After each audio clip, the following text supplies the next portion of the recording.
Soma kitabu cha Wakorintho wa kwanza sura ya 6 mstari wa 16. Amen. Let's go. Au hamjui ya kuwa yeye aliyeungwa na Au hamjui ya kuwa yeye aliyeungwa na na kahaba ni mwili mmoja ni mwili mmoja naye, na huyo kahaba? maana asema hivi, wale wawili huyo mtu na yule kahaba, wale wawili watakuwa mwili mmoja. watakuwa mwili mmoja, nafsi zao zinaungana. Amen. Kwa tafsiri ya kwamba mtu yoyote, karibu malizia mstari wa 17 mzuri sana. Malizia watu waelewe. Lakini yeye aliyeungwa na Bwana ni roho mmoja naye. Ni roho mmoja pamoja na Bwana. Maana Mungu ni roho. So mtu akiungwa na Bwana, maana yake ni roho moja pamoja naye. Vipi kama Pastor Amson ameshaungwa na Bwana baada ya kufanywa kuwa mchungaji, kaungwa na Bwana? Ni roho moja pamoja naye. Kwa akikwambia wahi kanisani, wakati huo ni Mungu anaongea na wewe, wahi kanisani. Watu wanafikiri kama Mungu atashuka hivi. Nakwambia mwanangu, leo ama amekutumia malaika anafanya hivi. Nakwambia siku utaona malaika anafanya hivi, hiyo sipata imani kwako, utalala. Kwa sababu kwanza hujui malaika. Na wewe unafikiri malaika wote wanang'aa. Malaika wanaong'aa ni wale wanaokaa mbele ya uwepo wa Bwana. Wao wanaitwa cherubims. Wanaitwa aina ya malaika wanaitwa makerubi, ambaye shetani alikuwa ni mmoja wao ya hao makerubi. Amen. Kabla hajaasi alikuwa ni mmoja wapo ya hao makerubi. Hao makerubi wanakaa mbele ya Bwana hivi, wana mbawa 6.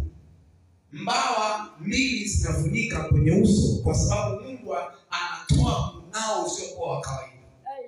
Kwa ule mng'ao unawaumiza mpaka malaika macho. Kwa hiyo ili wajizuie wasiumie, wanaweka mbawa hivi mbele.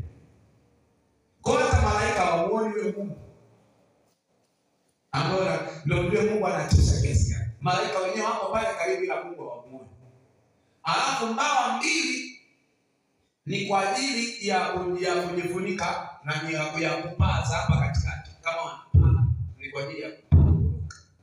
Sina nielewa. Na mbawa zingine 2 ni kwa ajili ya kufunika tu. Hao makerubi wanaokaa ndo wakitoka kwenye ule uwepo wa Mungu wanaakisi ile nuru ya Mungu, wanaiakisi wao. Kwa wakija ile nuru ambao wanakuwa nayo malaika wale makerubi, ndo wakija hivi ile nuru inatoka kwa Bwana, kwa Mungu, wanaakisi ule mwanga, wanaunyonya unakuja kwao. Kwa akitokea hivi ule mwanga wa Mungu, utukufu wa Mungu uko juu yao. Amen. Sina nielewa. Lakini hao malaika wengine ambao hawako mbele za Bwana, hawang'ai. So na wengine malaika wengine unaweza shangaa ni mweusi, mwingine anamkia kabisa. Sasa akitokea mwenye mkio utasema shida. Ndio maana Mungu akaamua kuwaficha malaika, kwa sababu utakuwa na hofu kila wakati, na Mungu atajiwe na hofu. Simnanielewa? Amen. Na ndio maana wewe huwezi ona malaika. Hata ukiomba kuona malaika, siku atakuonyesha, utakimbia nyumbani, utakutana na kila mmoja, ukimwangalia tu hivi usipomuelewa. Hivi unajua kama macho yanaweza kuumba kitu. Ushaje kutembea usiku wewe, ukaanza kujitengenezea mtu amesimama barabarani. Mtu hayupo, umeanza kujiumbia kwa sababu ya hofu. Ukitembea unaona tu mtu amesimama hivi, unamuona yule unamuona usiku, unaanza kukimbia, utakuwa picha.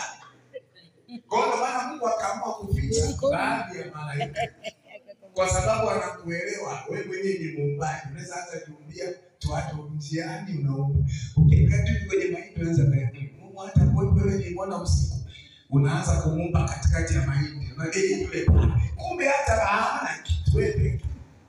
Bwana Yesu asifiwe. Amen. Haleluya. Kwa hiyo aliyeungwa pamoja na kahaba kwamba ni mwili mmoja naye, na aliyeumbwa na Mungu ni roho moja pamoja naye. Sinanielewa? Tafsiri ya kwamba ni hivi: ukikutana na mtu kimwili, maana yake nini? Yale yaliyoko ndani ya huyo mtu yanahamia kwako, na yale yaliyopo kwake yanahamia kwako. Kama huyu mtu ana roho ya umaskini kutoka kwao, hiyo roho ya umaskini itahamia kwako.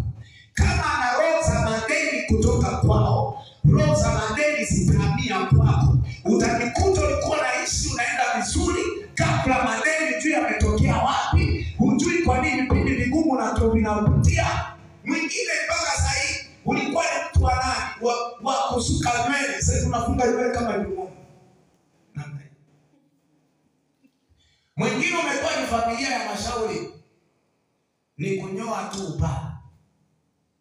Kwa nini? Kuna watu ulikutana nao kwenye maisha, baada ya kukutana na wale watu kuna vitu walikuwekea. Wengine wanakufaga na magonjwa kwao ya ajabu, na wewe unalithi ile nafsi inaingia unapokea hivyo vitu. Unakuta peke yako kwenye ukoo, mpaka anatafuta huyu mtu umetoka wapi. Hauoni kwenye ukoo, wewe peke yako umeutoa wapi? Kuna watu ulikutana nao sio sahihi, nafsi yako ikafungamana. Amen. Si kama unanielewa? Amen.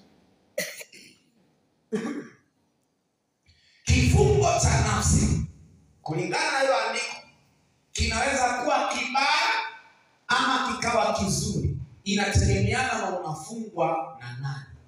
Aliyeumbwa pamoja na Bwana ni roho moja pamoja naye.